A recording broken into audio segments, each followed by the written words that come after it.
Imaginez-vous expulsé de votre propre maison. Avec 2 jeunes enfants. En pleine nuit.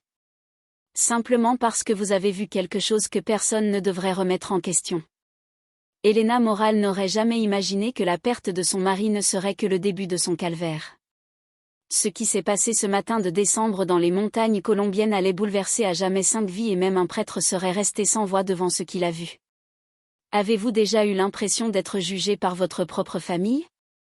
Avez-vous déjà été traité de fou pour avoir cru en quelque chose que vous aviez vu de vos propres yeux? Elena a vécu cela. Et ce qu'elle a découvert sur la foi, la famille et les miracles va bouleverser tout ce que vous pensez savoir. Car ce qui est arrivé à Elena et à sa belle-mère surprendra même les plus sceptiques. 3 des mois. C'est tout le temps qu'Elena avait pour se reconstruire après la mort de Carlos. Mais Doña Rosario, sa belle-mère, avait d'autres projets. Et ces projets n'incluaient pas la compassion. Bogota, Colombie. Décembre 2023. Elena Moral n'avait que 28 ans lorsqu'elle est devenue veuve. L'accident de bus qui a coûté la vie à Carlos a été rapide, mais la douleur, elle, est éternelle. Il laisse derrière lui Elena et 2 enfants. Matteo, 6 ans, et Sofia, seulement 4 ans. La maison où il vivait appartenait à Doña Rosario, la mère de Carlos. Une femme de 62 ans, le visage marqué par le temps et une rigidité qui semblait s'accentuer d'année en année. Rosario était une évangélique pentecôtiste depuis plus de 30 ans depuis que, comme elle le racontait elle-même, Jésus l'avait libérée des ténèbres du catholicisme. Les premiers jours après les funérailles, Rosario fut d'un grand secours. Elle s'occupait des enfants, préparait les repas et s'occupait des formalités administratives.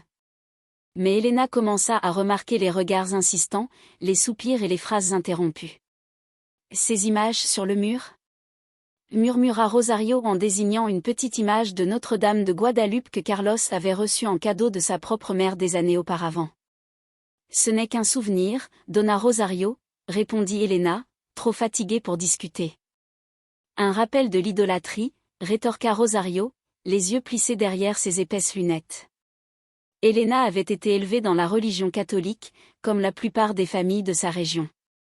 Elle allait à la messe le dimanche avec sa grand-mère et récitait le chapelet lorsqu'elle avait besoin de réconfort. Lorsqu'elle rencontra Carlos, il était chrétien évangélique comme sa mère, mais il ne fit jamais pression sur Elena pour qu'elle change de religion. Il n'y a qu'un seul Dieu, disait-il souvent, chacun choisit sa propre voie. Mais Carlos n'était plus là pour servir de médiateur. Et Rosario avait perdu patience. Au cours de la première semaine de décembre, les tensions ont explosé. Elena avait emmené les enfants rendre visite à leur grand-mère maternelle, qui vivait à Soacha, en périphérie de Bogota. À leur retour, ils ont trouvé toutes les images religieuses catholiques de la maison entassées dans une boîte sur le porche. « Qu'est-ce que c'est » demanda Elena en tenant la main de Sofia. « Je ne peux pas avoir d'idole chez moi » a déclaré Rosario les bras croisés. « J'ai trop longtemps toléré cela. Mon fils n'est plus là pour défendre ses péchés. » Les péchés? Le chapelet, ce ne sont que des images. Des représentations. Nous n'adorons ni le papier ni l'encre. Idolâtre. La voix de Rosario fendit l'air comme un fouet. La Bible est claire. Exode 20h4. Tu ne te feras point d'idole. Vous autres catholiques, vous piétinez la parole de Dieu. Matteo se mit à pleurer. Sofia enfouit son visage dans les genoux d'Elena. S'il vous plaît, ne criez pas devant les enfants, supplia Elena, la voix tremblante. Alors, faites sortir ces abominations de chez moi. Elena sentit quelque chose se briser en elle. Ce n'était pas seulement une question d'image. C'était une question de respect. De limite. Du manque de respect dont la mémoire de Carlos était bafouée par sa propre mère. Mais elle n'avait nulle part où aller. Pas encore. Le peu d'argent que Carlos avait laissé couvrait à peine les dépenses essentielles. Elena travaillait comme couturière à domicile, mais ses revenus étaient précaires. D'accord, murmura finalement Elena. Je mettrai les photos dans ma chambre. Dans ta chambre? Rosario haussa un sourcil. Cette maison est à moi, Elena. Chaque pièce. Elena ne répondit pas. il prit simplement la boîte et l'emporta à l'intérieur. Cette nuit-là, il rangea tout dans une petite valise, cachée sous le lit. Mais il garda une seule image dans la poche de son tablier, une petite carte de Notre-Dame de Grâce que sa grand-mère lui avait donnée poinçonnée à la première communion. Les semaines suivantes furent tendues. Rosario commença à faire venir des prédicateurs de l'église pour prier pour la libération d'Elena. Des hommes en costume sombre, bibles usées à la main, apparaissaient sans prévenir, formant des cercles autour d'elle dans la pièce, scandant des prières et chassant les esprits d'idolâtrie. Elena supporta la situation en silence, pensant aux enfants. Matteo ne souriait plus. Sofia faisait des cauchemars toutes les nuits. Puis, un samedi matin, tout a changé. Que se passe-t-il lorsque nous sommes témoins de quelque chose que la raison ne peut expliquer? Elena était sur le point de découvrir que certaines rencontres ne demandent pas la permission d'avoir lieu. Et que la foi ne réside pas uniquement dans les temples. Il était 3h47 du matin quand Elena s'est réveillée. Ce n'était pas un bruit. Ce n'était pas un rêve. C'était une sensation, comme si quelqu'un l'avait appelée par son nom sans prononcer un mot. La pièce était plongée dans l'obscurité, seule la faible lumière du lampadaire filtrait à travers l'entrebâillement du rideau. Elena se redressa dans son lit, le cœur battant la chamade sans raison apparente. Elle jeta un coup d'œil sur le côté, Matteo et Sofia dormaient paisiblement sur le matelas de fortune posé à même le sol, leur respiration douce et régulière. C'est alors qu'elle l'a vu. Dans un coin de la pièce, près de la fenêtre, il y avait une lumière. Ce n'était pas une lumière électrique. Elle ne venait pas de l'extérieur. Douce, bleutée, elle pulsait légèrement, comme une respiration. Elena cligna des yeux à plusieurs reprises, se demandant si elle ne rêvait pas. Elle se frotta les yeux. La lumière persistait. Et puis, dans cette lumière, une silhouette commença à se former. Une femme. Vêtue d'un manteau bleu ciel, elle portait en dessous une tunique blanche qui scintillait de la pureté de la neige fraîchement tombée. Ses mains étaient jointes en prière, et son visage, était d'une beauté surnaturelle. Sereine. Compatissante. À la fois ancienne et jeune. Elena était incapable de bouger. Non par peur, mais par un profond respect qui paralysait tous les muscles de son corps. La silhouette ouvrit les yeux. Ils étaient bruns et d'une infinie douceur. Puis, d'une voix qui résonnait à la fois à l'intérieur et à l'extérieur de l'esprit d'Elena, elle parla. « N'aie pas peur, ma fille. » Elena se mit à trembler. Des larmes lui montèrent instantanément aux yeux, coulant brûlantes sur son visage. « Qui, c'est vous, madame ?» murmura Elena, même si au fond d'elle, elle le savait. Chaque catholique colombien reconnaîtrait cette silhouette. « Je suis Marie, la mère de tous. Je suis venue parce que votre douleur m'a appelée. Et parce que votre souffrance a un sens. Un but. » Elena avait du mal à respirer. « J'ai perdu mon mari. Ma belle-mère me déteste. Je suis sur le point de perdre cette maison aussi. Quel but pourrait-il y avoir à tout ça ? » La Vierge Marie descendit doucement, ses pieds ne touchèrent pas le sol, remarqua Elena et tendit les mains vers elle. Elle ne la toucha pas physiquement, mais Elena sentit une chaleur l'envelopper, comme une étreinte invisible. L'amour de Dieu ne faillit jamais, même lorsque nous ne comprenons pas ses voies. Rosario est blessée, mais pas cruelle. Elle a peur, mais pas haineuse. Elle a perdu son fils et ne sait pas comment faire face à sa douleur. Et toi, Elena, tu as été choisie pour lui montrer que la vraie foi ne divise pas, elle unit. Mais comment ? Demanda Elena, la voix brisée. Elle m'appelle. Idolâtre, il dit que ma foi est un péché. Et vous, qu'en pensez-vous ? Lorsque vous me priez, lorsque vous regardez mon image, adorez-vous le bois et la peinture ? Non, répondit Elena aussitôt. Je pense à toi, la mère qui a souffert en voyant mourir son fils. Je me sens proche de toi. Comme si je regardais la photo d'un être cher. Maria sourit. C'était le plus beau sourire qu'Elena ait jamais vu. Tu connais donc déjà la réponse. L'erreur ne réside pas dans l'image, mais dans le cœur qui oublie qu'il ne s'agit que d'un symbole. Rosario a peur de ce qu'elle ne comprend pas. Et la peur érige des murs. Que dois-je faire ? Demanda Elena, agenouillée sur le lit. et aimer. Pardonnez. Et quand la tempête arrivera, et elle arrivera, souvenez-vous que vous n'êtes pas seul. Mon Fils a envoyé le Saint-Esprit pour tous. Pas seulement pour quelques-uns. Et il ne se soucie pas des noms d'église. Ce qui lui importe, ce sont les cœurs. La lumière commença à faiblir. Helena tendit la main, désespérée. Non. Ne partez pas encore. J'ai besoin de plus de réponses. Tu l'auras. En temps voulu. Maintenant, dors en paix. Et quand Rosario t'expulsera, ne résistez, le miracle réside dans le voyage, pas dans le confort. M'expulser? Va-t-elle m'expulser? Mais la lumière avait déjà disparu. La pièce replongea dans l'obscurité. Helena, agenouillée sur le lit, tremblait, pleurait, le cœur battant la chamade. Elle regarda les enfants. Ils dormaient encore profondément. Était-ce un rêve? Une hallucination due au stress? Mais soudain, Helena ressentit quelque chose. Dans la poche de son pyjama, la petite carte de Notre-Dame de Grâce qu'elle y gardait était chaude. Pas tiède, mais brûlante, comme si elle avait été tenue par des mains vivantes. Et il y avait un parfum dans l'air. Des roses. En plein mois de décembre en Colombie, alors qu'il n'y avait aucune fleur dans la pièce, le parfum de roses fraîches embaumait l'air. Helena sut, à cet instant précis, que ce qu'elle avait vécu avait été réel. Il y a des moments dans la vie où l'on doit choisir entre mentir ou affronter la vérité. Helena a choisi la vérité. Et le prix à payer serait plus élevé qu'elle ne l'imaginait. Helena n'a parlé de l'apparition à personne. Comment aurait-elle pu? Rosario la considérait déjà comme une idolâtre. Si elle savait qu'Helena avait vu Marie, elle appellerait sans doute un exorciste. Mais quelque chose avait changé en Helena. Les jours suivants, elle se sentait plus forte, plus sereine. La mort de Carlos la rendait toujours triste, mais le sentiment de solitude absolue avait disparu. C'est le dimanche suivant que tout s'est effondré. Rosario insistait pour qu'Helena emmène les enfants à l'office religieux du matin.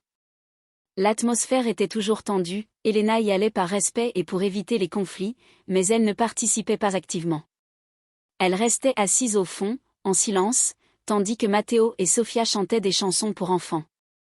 Mais ce dimanche-là, le pasteur a parlé précisément des dangers de l'idolâtrie catholique.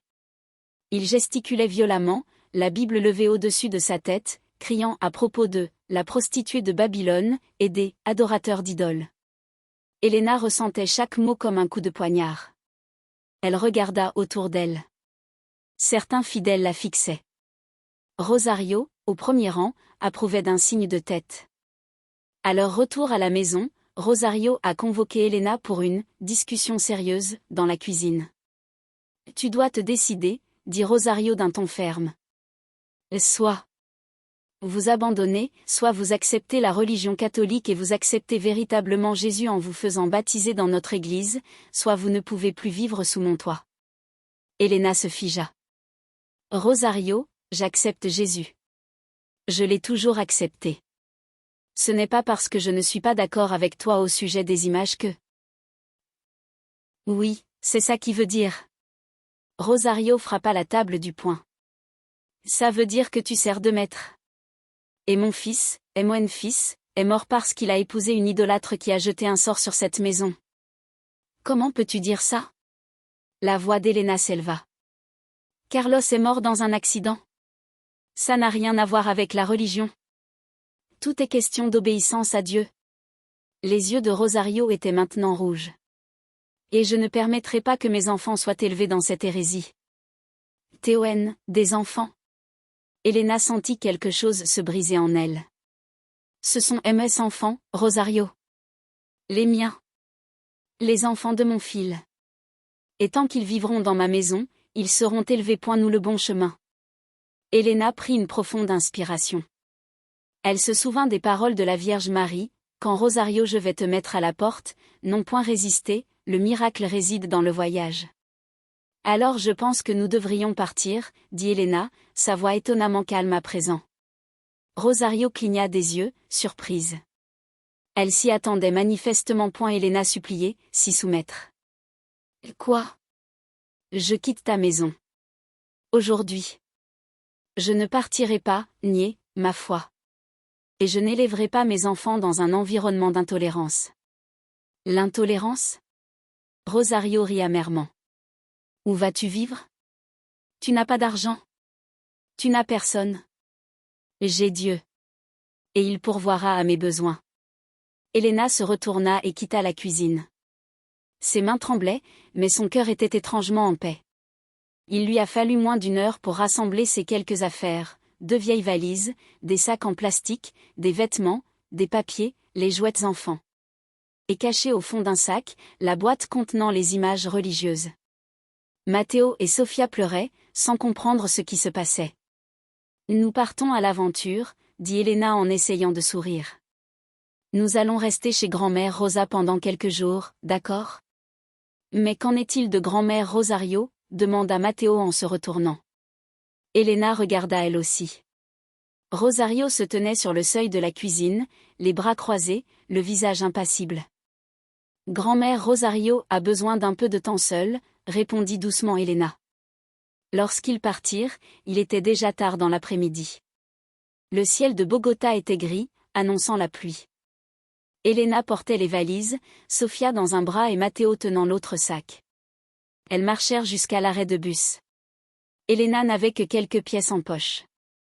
Elle ne savait même pas si cela suffirait pour 3 trajets en bus jusqu'à Soacha. Assise sur le banc de l'arrêt de bus, les enfants dans les bras, elle s'est autorisée à pleurer pour la première fois depuis des heures.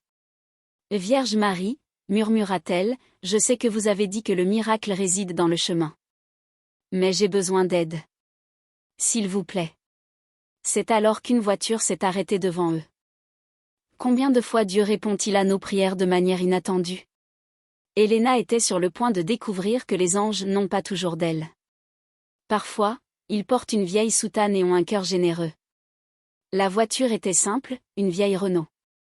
La vitre s'abaissa, révélant un homme âgé aux cheveux blancs et vêtu d'une soutane noire. Un prêtre.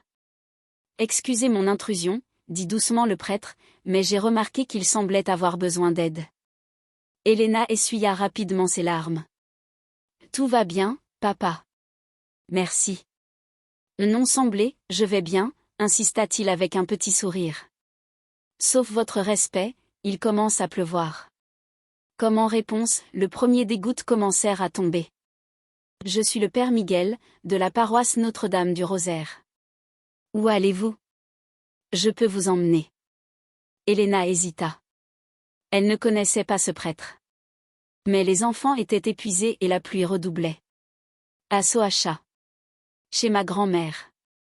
Soacha. C'est loin d'ici. S'il te plaît, rentre. Je ne peux pas te laisser sous la pluie. Elena regarda Matteo et Sofia. Elle prit sa décision. Merci beaucoup, père. Durant le trajet, le père Miguel ne posa pas beaucoup de questions. Il parlait doucement aux enfants, leur demandait leur nom, leur dessin préféré. Elena restait silencieuse, le regard perdu par la fenêtre, encore sous le choc de tout cela. Lorsqu'ils arrivèrent chez grand-mère Rosa à Soacha, le prêtre les aida à décharger les valises. « Que Dieu te bénisse, ma fille, dit-il. Si tu as besoin de quoi que ce soit, la paroisse se trouve avenida Caracas, 1547. Il y a toujours une place pour ceux qui en ont besoin. »« Papa » appela Elena avant qu'il ne monte dans la voiture. « Puis-je vous poser une question? » Bien sûr. Croyez-vous que la Vierge Marie apparaît encore aux gens? De nos jours? Le père Miguel l'observa longuement, ses yeux bleus pénétrants et pourtant doux. Je crois que Dieu et sa Sainte Mère ne sont pas limités par le temps ni par les doutes humains.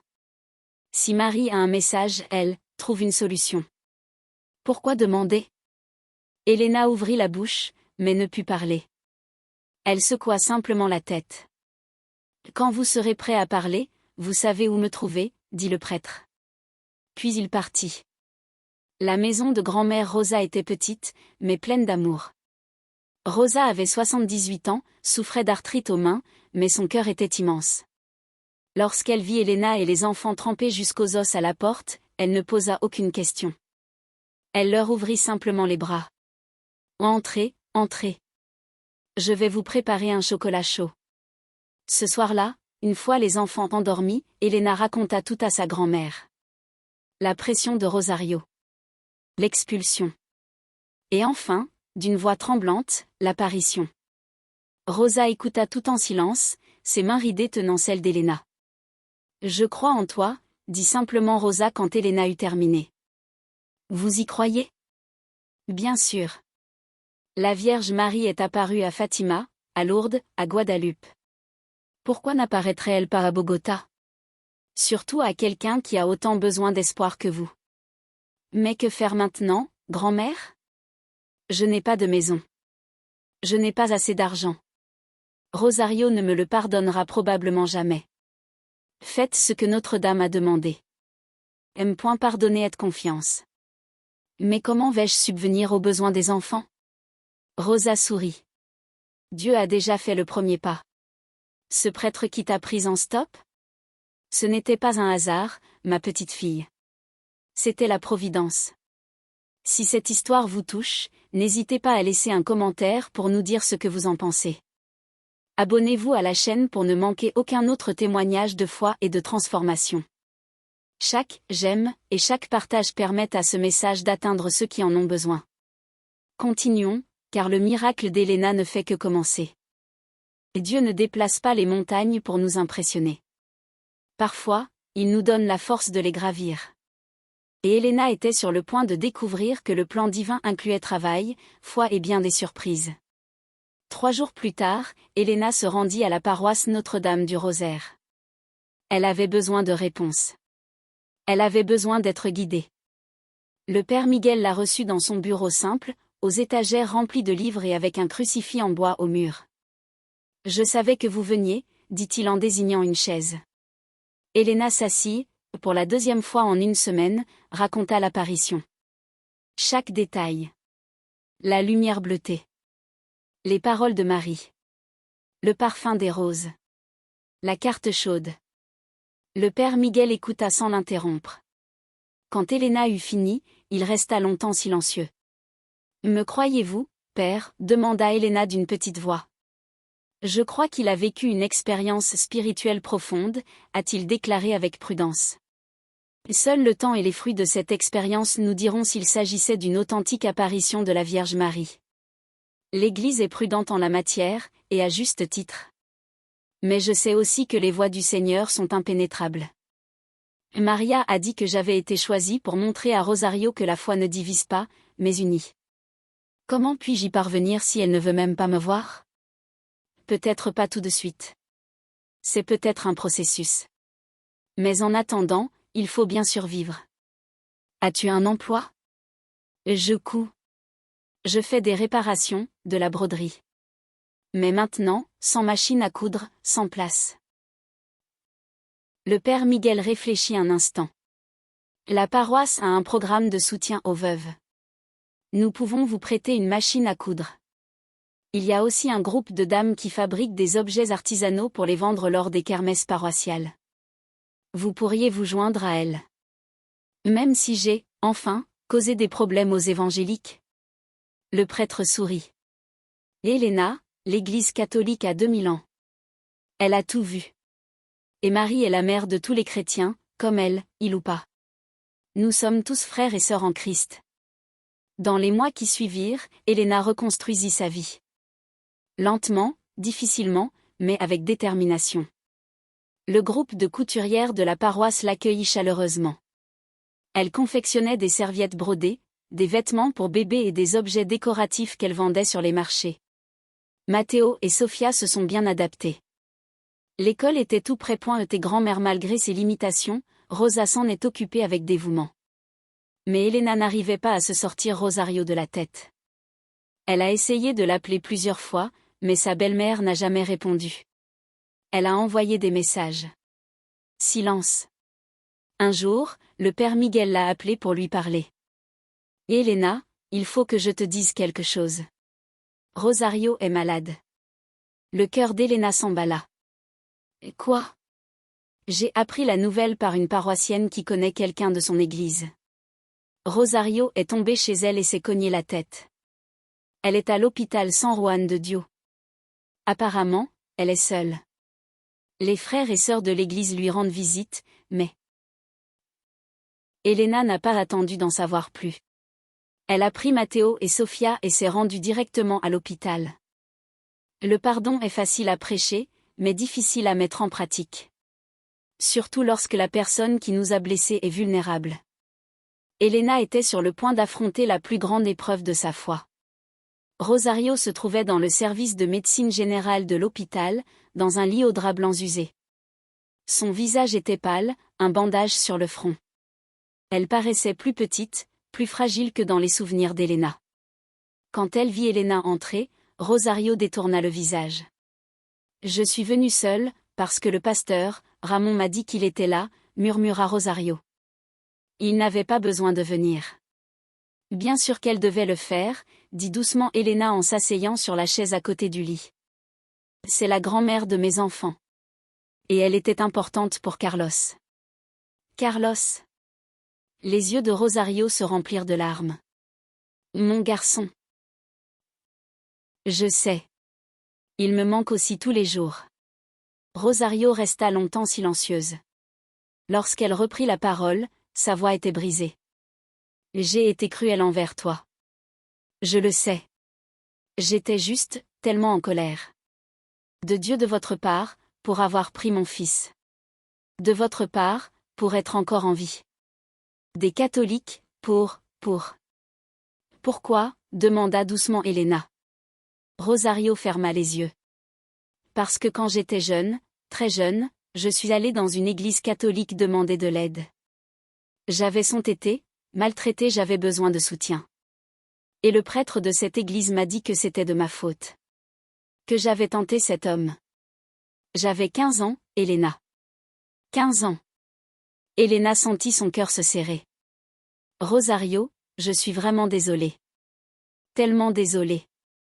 Mais tu sais que ce prêtre avait tort, n'est-ce pas? Que cela ne représente rien? Je sais. Je le sais maintenant. Mais à l'époque, la douleur, la colère. J'ai trouvé l'église évangélique et j'y ai été bien accueillie. Et j'ai juré de ne plus jamais avoir quoi que ce soit à faire avec le catholicisme. Que je protégerais ma famille de cette religion. Et elle a fini par me projeter toute cette douleur. Oui, dit Rosario en ouvrant les yeux, les larmes ruisselant sur ses joues. Et j'ai honte. Quand je suis tombée chez moi et que je suis restée allongée seule sur le sol pendant des heures avant que quelqu'un ne me trouve, j'ai compris que j'avais repoussé le seul membre de ma famille qui me restait. Mon fils est parti. Et je vous ai chassés, toi et mes petits-enfants, à cause de tableaux. D'images. De l'orgueil. Elena tenait la main de Rosario. Sa belle-mère essaya de la retirer, mais Elena la serra fort. La Vierge m'a dit quelque chose, commença Elena. Rosario la regarda, surprise. Que tu n'es pas cruelle, tu es blessée. Que ce n'est pas de la haine, c'est de la peur. Et que j'ai été choisie pour montrer que la foi ne divise pas, mais unit. La Vierge Marie vous l'a-t-elle dit? Rosario fronça les sourcils. Quand? Elena prit une profonde inspiration. Elle avait deux choix, cacher la vérité ou tout risquer en misant sur l'honnêteté. La veille de mon expulsion, elle s'est présentée dans ma chambre. Rosario se figea. Elena attendait l'explosion, les accusations de l'idolâtrie, par refus définitif. Mais Rosario se mit à pleurer. Non pas des larmes de colère, mais des larmes plus profondes. Des larmes enfouies depuis des décennies. Et dis-moi, murmura Rosario. S'il te plaît. Dis-moi tout. Et Elena raconta. Chaque détail. La lumière bleutée, le manteau de ciel, les mots sur l'amour et le pardon, sur le fait que Dieu ne se soucie pas des noms d'église mais des cœurs. Quand ce fut terminé, Rosario était sanglot. Elle vous est vraiment apparue? Il est apparu. Et il a dit que Dieu aime tout le monde? Les évangéliques aussi. Il a dit que le Saint-Esprit avait été envoyé à tous. Qu'il ne se soucie pas des symboles de l'Église. Ce qui lui importe, c'est ce qu'il y a en nous. Rosario se couvrit le visage de mains tremblantes. Alors j'ai passé toute ma vie, à construire des murs, alors que j'aurais dû construire des ponts. Ce n'était pas en vain, dit Elena d'un ton ferme. Tu as trouvé Jésus dans l'église évangélique. Et cette foi t'a soutenu, t'a fortifié. L'erreur n'était pas de croire, mais de penser que tu étais la seule à avoir raison et que tous les autres avaient tort. À ce moment-là, Matteo et Sofia, qui avaient été timides à la porte, s'approchèrent lentement. Grand-mère Rosario appela doucement Matteo. Rosario regarda ses petits-enfants et une profonde émotion l'envahit. Elle ouvrit les bras et les enfants accoururent pour la serrer dans leurs bras. « Pardonne à grand-mère » s'écria-t-elle. « Pardonne à cette vieille femme idiote. »« Tu es déjà pardonnée » dit Elena. Et à cet instant, elle ressentit quelque chose. Une chaleur. Un doux parfum. Des roses. Elle regarda autour d'elle. Il n'y avait pas de fleurs dans la pièce. Mais le parfum était là, indubitable. Et puis, il s'est passé quelque chose auquel même Elena ne s'attendait pas. Le médecin entra dans la chambre pour effectuer l'examen nocturne. C'était une jeune femme en blouse blanche, un stéthoscope autour du cou. Elle jeta un coup d'œil à l'écran, vérifia les constantes de Rosario et fronça les sourcils. « Madame Rosario, comment vous sentez-vous » ? « Mieux. Bien mieux, en fait. » Le médecin prit une lampe de poche et examina les yeux de Rosario, puis retira soigneusement le bandage de son front. « C'est inhabituel, murmura-t-il. « Quoi » demanda Elena. « La blessure. » À son admission, la femme présentait une profonde coupure qui a nécessité des points de suture. Maintenant, c'est presque guéri. Et la contusion cérébrale apparue lors du premier examen. Le médecin reprit son bloc-notes, relut les résultats et regarda de nouveau Rosario. « Je vais demander un nouvel examen d'imagerie, mais je jure que les signes neurologiques sont parfaitement normaux. » Comme si le coup n'avait jamais eu lieu. Elena et Rosario échangèrent un regard. Le parfum des roses s'intensifia un instant, puis s'estompa. Les miracles ne s'arrêtent pas à l'événement surnaturel. Ils se poursuivent à travers les changements qu'ils opèrent en nous. Et ce qui s'est passé ensuite dans la vie d'Elena et de Rosario a prouvé que parfois, le plus grand miracle n'est pas la guérison physique, mais la guérison du cœur. Rosario a pu quitter l'hôpital 2 jours plus tard. De nouveaux examens n'ont révélé aucune lésion cérébrale. Les médecins n'avaient aucune explication. Ils ont qualifié sa guérison de « remarquable » et l'ont autorisée à rentrer chez elle. Mais le véritable changement ne résidait pas dans les examens. Rosario est rentrée chez elle, mais cette fois-ci, pas seule. Elena et les enfants l'accompagnaient. Non pas par obligation, mais parce que c'était le bon endroit. « Mais je dois te demander quelque chose » dit Rosario tandis qu'Elena déballait ses affaires. « Remets tes images à leur place. La Vierge Marie, les saints, tout. Cette maison en a besoin. J'ai besoin de leur part. » Elena s'arrêta, surprise. « Tu es sûre ? » ?»« Oui. Et je veux en savoir plus. Sur votre foi. Sur l'importance de ces images pour vous. » « Je ne vais pas me convertir au catholicisme » ajouta rapidement Rosario avec un petit sourire. « Je suis évangélique dans l'âme. » « Mais on peut être évangélique et respecter les autres, non ? » ?»« Oui, vous le pouvez. Et je veux aussi en savoir plus sur votre foi. Sur ce qu'elle représente pour vous. » Et c'est ainsi que quelque chose de nouveau commença. Au cours des semaines suivantes, Elena et Rosario eurent de longues conversations à propos de la Bible, à propos de Marie, des saints, des différentes formes de culte. « Tu sais ce que j'ai compris » dit Rosario un soir, autour d'un café. « Qu'au final, nous cherchons tous les deux la même chose, un lien avec Dieu. Simplement par des chemins différents. » Exactement. Comme Carlos le disait toujours, Dieu est un, le dans les deux sens, on choisit. Il était sage, mon fils. Plus que moi. La nouvelle de la guérison miraculeuse de Rosario se répandit. D'abord parmi les voisins, puis dans les églises. Des membres de sa congrégation évangélique vinrent lui rendre visite, curieux et sceptiques. Était-ce vraiment la Vierge Marie qui est apparue, ont-ils demandé. Je ne l'ai pas vue de mes propres yeux, répondit Rosario sincèrement. Mais Elena, si. Et j'en ai vu les résultats. L'amour qu'elle m'a témoigné alors que je le méritais le moins. Le pardon. et ma propre guérison, que les médecins ne parviennent pas à expliquer. Si ce n'est pas l'œuvre de Dieu, alors je ne sais pas ce que c'est. Certains l'acceptèrent. D'autres secouèrent la tête et s'éloignèrent. Mais Rosario s'en fichait désormais. Un jour, le père Miguel est venu rendre visite à Elena. Elle lui avait demandé de venir car elle avait quelque chose d'important à lui demander. « Père, je veux vous présenter Doña Rosario. Ma belle-mère. » Les deux hommes se saluèrent poliment.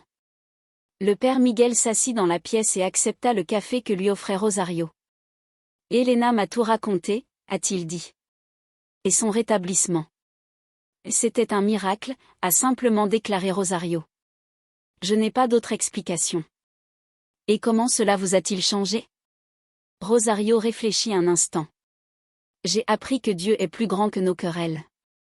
Que Marie, la mère de Jésus, n'appartient pas seulement aux catholiques. Elle est la mère de tous les chrétiens. Peut-être que nous, les évangéliques, ne l'invoquons pas et ne prions pas, mais nous ne pouvons nier qu'elle a été choisie, bénie, oui, qu'elle est spéciale. Les maris ne volent pas la gloire de Jésus, a ajouté Elena. Elle le désigne du doigt. Comme une mère désigne son fils. Le père Miguel sourit. Vous savez, il y a un passage des noces de Cana que j'aime beaucoup. Marie dit au serviteur, faites tout ce qu'il vous dira. Elle n'a pas dit, obéissez-moi, ou, suivez-moi. Elle a dit, suivez mon fils. C'est l'essence même de la véritable dévotion mariale. Rosario hocha lentement la tête. Je n'y avais jamais pensé de cette façon. Et vous savez quoi d'autre, poursuivit le père Miguel. Vos foi, évangéliques et catholiques, ont beaucoup à s'apprendre mutuellement. Vous nous enseignez la ferveur, la connaissance biblique, la louange vibrante. Nous avons la tradition liturgique, les sacrements, le lien avec 2000 ans d'histoire. Pourquoi ne pas apprendre les uns des autres au lieu de nous affronter? C'est à ce moment précis qu'Elena comprit le véritable sens de tout ce qui s'était passé. Il ne s'agissait pas seulement d'elle et de Rosario. Il s'agissait de quelque chose de bien plus important. Père, dit Elena, et si nous organisions des rencontres? Entre catholiques et évangéliques? Pour parler, partager et apprendre? Le père Miguel et Rosario se sont regardés. Puis, simultanément, ils ont souri. Je pense que la Vierge Marie approuverait, a déclaré le prêtre. Je pense que Jésus approuverait, a ajouté Rosario. Ce qui avait commencé comme une tragédie personnelle s'est transformé en un mouvement d'unité inattendu. Et ce qui s'est passé lors de la première rencontre œcuménique a même laissé le père Miguel sans voix. 3 mois plus tard, la première réunion eut lieu à la paroisse Notre-Dame du Rosaire. Le père Miguel avait invité des représentants de diverses confessions évangéliques. Il mit à profit ses relations pour faire venir des membres de sa paroisse et d'autres. Elena était nerveuse. Tant de choses pouvaient mal tourner. Les discussions théologiques pouvaient dégénérer en disputes. De vieilles blessures pourraient se rouvrir. Pourraient rouvrir. Mais un événement extraordinaire s'est produit. L'église était pleine à craquer. Moitié catholique, moitié évangélique. À l'autel, le père Miguel se tenait aux côtés du pasteur Ramon, responsable de l'église de Rosario. Il s'était engagé à faciliter le dialogue, non à débattre. Bienvenue, commença le père Miguel. Et nous ne sommes pas ici pour débattre de qui a raison ou tort, mais pour apprendre à nous connaître comme frères et sœurs en Christ. Amen, a ajouté le pasteur Ramon. La Bible dit dans Jean 17 que Jésus a prié pour que nous soyons tous saints. Il n'a pas dit que tout le monde pense de la même manière, mais que nous soyons un. Elena fut invitée à témoigner. Les mains tremblantes, elle monta sur l'estrade. Elle aperçut Rosario au premier rang, qui lui souriait d'un air encourageant. Matteo et Sofia étaient à ses côtés.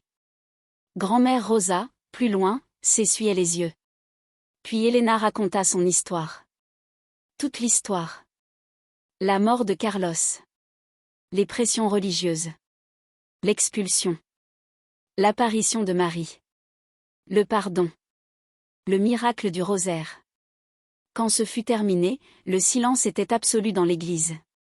Elena pouvait entendre les battements de son propre cœur. Puis, une femme évangélique s'est levée au milieu de l'assemblée. Elle pleurait. Moi aussi, j'ai jugé, dit-elle, la voix brisée. J'ai jugé ma sœur parce qu'elle était catholique. Nous ne nous sommes pas parlé depuis 5 ans. Mais après avoir entendu ça, j'ai compris que le problème n'était pas sa religion. C'était mon orgueil. Un homme catholique se leva alors. Avant, je me moquais des évangéliques. Je les traitais de fanatiques.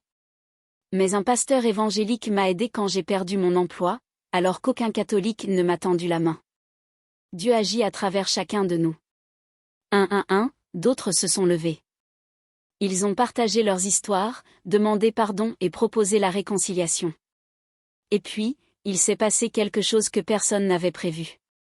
Un jeune évangélique prit une guitare et commença à jouer un chant de louange.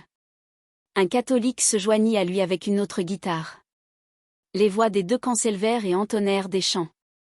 Le père Miguel regarda le pasteur Ramon. Tous deux avaient les larmes aux yeux.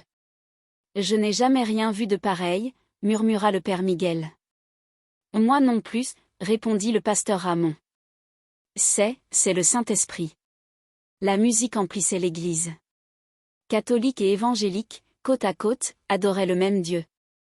Certains pleuraient. D'autres souriaient. Beaucoup levaient les mains en prière. Au milieu de la foule, Elena perçut ce parfum familier. Des roses. Elle regarda autour d'elle, mais personne d'autre ne sembla le remarquer. Puis, un bref instant, elle l'aperçut. Sur le côté de l'église, cette douce lumière bleutée. La silhouette n'apparaissait pas complètement cette fois, mais Elena le savait. Elle savait que Maria était là, souriante, voyant ses enfants enfin se reconnaître comme une famille. Lorsque la musique s'est terminée, le père Miguel s'est approché du microphone. « Je suis prêtre depuis 40 ans, dit-il d'une voix tremblante. J'ai étudié la théologie, lu d'innombrables livres, prononcé des milliers d'homélies. Mais aujourd'hui, j'ai appris quelque chose qu'aucun livre ne m'a jamais enseigné. » Il marqua une pause, s'essuyant les yeux. J'ai appris que Dieu ne se limite pas à nos dogmes. Que Marie, la mère de Jésus, aime tous ses enfants, et pas seulement certains. Et que parfois, il se sert d'une veuve courageuse et d'une belle-mère transformée pour nous enseigner ce que signifie vraiment être chrétien. Les applaudissements ont éclaté. Non pas des applaudissements polis, mais une ovation debout qui a duré plusieurs minutes. Rosario se leva et serra Elena fort dans ses bras. « Merci », murmura-t-elle. « De ne pas avoir abandonné. »« La Vierge Marie ne t'a pas abandonné », répondit Elena. « Je viens de l'entendre. » Les rencontres écuméniques devinrent mensuelles. À chaque réunion, le nombre de participants augmentait, non seulement de Bogota, mais aussi d'autres villes colombiennes comme Cali, Medellín et Barranquilla. Elena et Rosario sont devenues malgré elles des oratrices, partageant leur histoire dans des églises des deux confessions. Elles n'ont pas toujours été bien accueillies, certains catholiques estimaient qu'Elena en faisait trop, certains évangéliques, ils pensaient que Rosario s'égarait. Mais la plupart des gens voyaient autre chose. Ils voyaient de l'espoir. La petite paroisse Notre-Dame du Rosaire a lancé un programme social commun avec l'Église évangélique du Rosaire. Distribution de nourriture, cours d'alphabétisation, soutien aux veuves et aux orphelins. Peu importe que le destinataire soit catholique ou évangélique, disait le pasteur Ramon. Ce qui compte, c'est que nous avons faim et nous avons de la nourriture. Matteo et Sofia ont grandi en étant témoins de cette unité. Ils assistaient à la messe catholique avec leur mère le dimanche et se rendaient parfois à un office évangélique avec leur grand-mère. Ils ont appris que Dieu était plus grand que les symboles de l'Église. Concernant l'apparition de Marie, Elena ne revit jamais la Vierge sous cette forme. Mais elle sentait ton présence. Dans le parfum des roses qui l'enveloppait même dans les moments difficiles. Dans la paix qui emplissait son cœur lorsqu'elle priait. Dans les portes qui s'ouvraient au moment précis où elle en avait besoin. Le père Miguel poursuivit son enquête, suivant le protocole de l'Église concernant les apparitions mariales. Même si elles ne furent jamais officiellement reconnues, il savait la vérité, un événement sacré s'était produit dans cette simple pièce de Bogota. Les plus grands miracles ne sont pas ceux qui défient les lois de la physique, disait-il. Ce sont ceux qui transforment les cœurs. Et Rosario ? Elle resta évangélique jusqu'à la fin de sa vie. Mais chez elle, sur le mur du salon, elle avait accroché une image de la Vierge Marie à côté d'une image de Jésus. Pour nous rappeler, expliquait-elle aux visiteurs, que nous sommes tous enfants de la même mère. Elena ne retourna jamais vivre seule avec les enfants. Avec Rosario, elle fonda une nouvelle famille, unie non par les liens du sang ou de la religion, mais par le pardon et l'amour. Et parfois, le dimanche matin, quand le soleil inondait la cuisine pendant qu'elles prenaient leur café ensemble, Elena et Rosario échangeaient un regard. Un regard qui disait « Merci ». De ne pas avoir abandonné. D'avoir choisi l'amour. Car au final, c'est exactement ce que Notre-Dame a demandé. Pas de guerre religieuse. Pas une division théologique. Pas la fierté doctrinale. Tout simplement de l'amour. L'amour qui unit. L'amour qui guérit. L'amour qui transforme. Et ce genre d'amour? C'est le plus grand miracle de tous. L'histoire d'Elena et Rosario nous rappelle une chose fondamentale, nos divergences doctrinales ne sont pas forcément des murs, mais peuvent être des ponts. Combien de familles sont divisées à cause de religion? Combien d'amitiés ont été brisées à cause de qui a raison ou tort? Si cette histoire vous a touché, si vous connaissez quelqu'un qui vit un conflit religieux au sein de sa famille, partagez cette vidéo. Aimez-la pour que davantage de personnes puissent découvrir ce message d'espoir et d'unité.